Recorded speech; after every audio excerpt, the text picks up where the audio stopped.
नमस्कार, आप देख रहे हैं लोकमत राजस्थान। मैं हूं निशु शर्मा आपके साथ।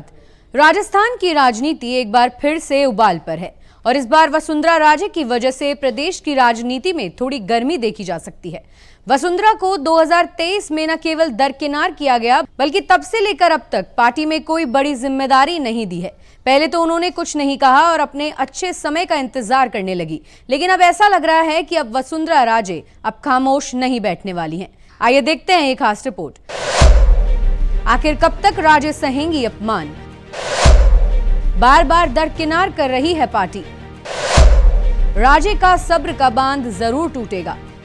वसुंधरा राजे के तेवर कुछ दिनों से बदले बदले नजर आ रहे हैं। पिछले कुछ हफ्तों में वसुंधरा राजे की राजनीतिक सक्रियता में कुछ इजाफे भी देखने को मिला।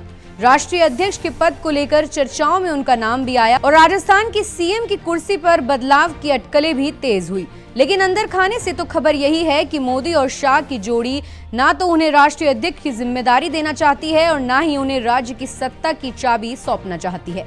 ऐसे में अब सवाल उठता है कि क्या वसुंधरा राजे के सब्र का बांध टूटने वाला है? आपको बता दें, वसुंधरा राजे के पास कुछ विधायकों का ही नहीं बल्कि कुछ सांसदों का भी समर्थन है।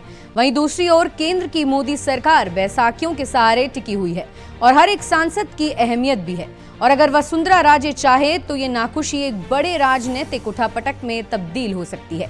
वहीं राजनीतिक विश्लेषकों का मानना है कि इस बार भी वसुंधरा राजे को खाली हाथ लौटाया गया तो वो इस बार खामोश नहीं बैठेंगी। यही कारण है कि सियासी गलियारों में चर्चाएं चल रही हैं कि वो कभी भी कांग्रेस में जा सकती हैं। हालांकि अभी तक इस पर ऐसा कोई अंदेशा सामने नहीं आया है, लेकिन राजनीतिक गलियारों की चर्चाओं को आखिर कौन विराम दे सकता है? चर्चाएं हैं ये तो जारी रहेंगी। वहीं अगर वसुंधरा कांग्रेस में आ जाती हैं तो कांग्रेस को न केवल मजबूती मिलेगी बल्कि बीजेपी को उसके गढ़ में ही पछाड़ देगी, क्योंकि वसुंधरा के पास जमीनी पकड़ है और संगठन का अनुभव है।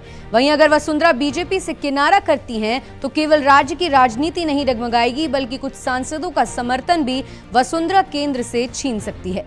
वहीं कुछ समीकरण ऐसे भी इशारा कर रहे हैं कि अब राजे बीजेपी में और अपमान का घूंट नहीं पिएंगी, क्योंकि बार बार दरकिनार किए जाने से उनमें जो गुस्सा फूट रहा है वो किसी न किसी वजह से बाहर जरूर आएगा और वो गुस्सा ऐसा होगा जो शायद प्रदेश की राजनीति के सारे समीकरण ही बदल दे। ऐसी और ताजा खबरों के लिए आप देखते रहें लोकमत राजस्थान।